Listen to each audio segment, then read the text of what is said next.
So here we are 5 games into the season, and it's time for a little checkup on Keyonte George. Now, obviously the rookie is the 16th overall pick from this year's draft, and while we haven't seen much play from either of his running mates, Bryce Sensabaugh or Taylor Hendricks, we have seen a strong sample size of him, and it seems like he's here to stay. With that in mind, I've gone on record saying that I don't believe that he's ready to start for the team yet, but I do also believe that he does hold the potential to be the future star that they've been so desperately needing to pair as the 1-2 punch to go alongside Lauri Markkanen. Now that being said, there have been a lot of things to like and a lot of things not to like. If you're a Keyonte George fan, then you believe that he should start now. You think you should throw him right to the fire and let him find his way out. For me personally, while I'm not a fan or a hater, I do find myself on the side of liking him more. And being in the thick of it while also having a healthy dosage of just being in a real rotation and being a bench player will allow him to develop slowly,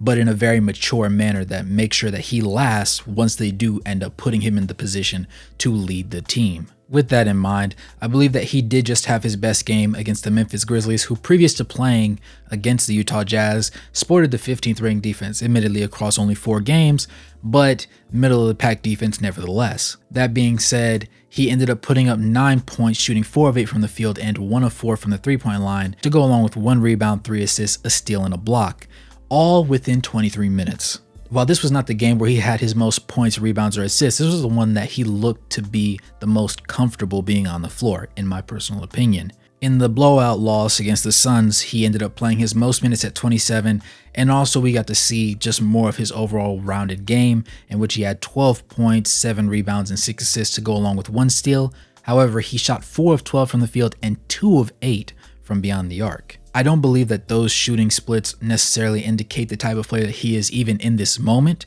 but I believe that's just a testament to the fact that he needs a little bit more time before he is efficient enough to lead a team as a starting point guard in a winning setting. For reference, his totals across 5 games are 8 points, 2.8 rebounds, 3 assists, about half a steal, and 0.2 blocks. That being said, he hit those numbers while shooting 41.7% from the field and only 31.8% from 3. Now that number is obviously largely skewed specifically due to the Suns game in which he took 8 threes and he's only taken 22 across all 5 games total. But with that in mind, I don't believe that is directly indicative of how he is going to be once he is rolled out as a starting caliber player. I see a lot more of the off-ball action for him. When he's on the court and he shares the court with a Taylor Horton-Tucker or even Colin Sexton at times, you've seen him more go off to the wing and kind of sit and wait for the ball. And when he catches the ball, to his credit, he does make a decision whether he's going to shoot it or he might just look to swing it back and keep the ball moving. I've seen a lot of people say that they want Keyonte George to start because the ball moves when he's on the floor. And while that is correct,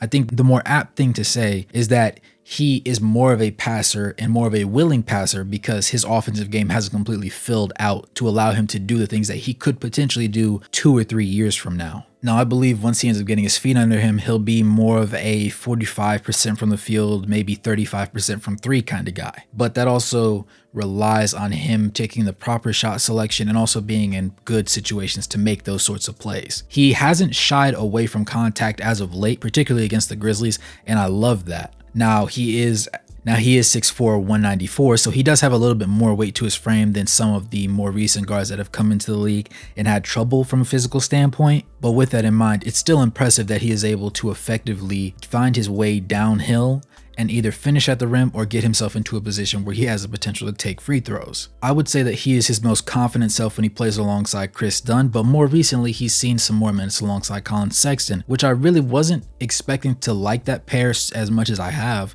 But particularly in this game against the Grizzlies, things really seemed to work out because they played well off of each other while still being properly selfish in a way. Meaning that they weren't going to just pass the ball just for the sake of passing it and having ball movement. However, they were willing to give the ball up and defer to one another so long as they felt like it was a much better shot opportunity for their teammate to have. Jordan Clarkson has also improved his game and was really the catalyst for the reason why they were able to blow out the Grizzlies, and in the minutes that he shared the court with Keyonte, things went well as well also. THT has been the one player that has been kind of up and down, and I'm still not completely sold on him being the starting point guard for the team, But with that in mind, even when he was on the court with Keyonte George, he tended to run more of the point guard spot and Keyonte was more of the off guard, but that didn't make Keyonte necessarily shy away from situations that involved him being properly involved on the offensive side of the ball. Defensively, he's also improved, not getting beat on cuts to the rim or back screens or back cuts. He's been able to fight over screens and through contact. And he's also become a better communicator when he's on defense,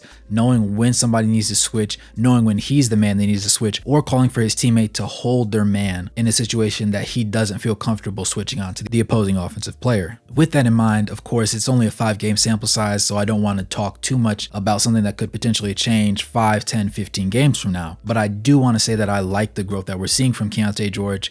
And while his shooting splits aren't particularly high right now, they do show room for growth and the possibility of him having a stable offensive output while potentially being able to run alongside a myriad of other guards that don't have to fit a specific niche type of role. With that in mind, you guys let me know what you think in the comments below. Do you think Keyonte George is progressing pretty smooth? Do you think that he should start now? Or who do you think should start, or better yet, who should play alongside him as he goes on his path of development? With that being said, thanks for tuning into this video. As always, it's your boy Wraith Hoops. Make sure to like the video, subscribe, and turn on post notifications. And as always, good morning, good evening, good night, no matter where you are on the globe watching. Thanks for tuning in. I'll catch you guys in the next one. Peace.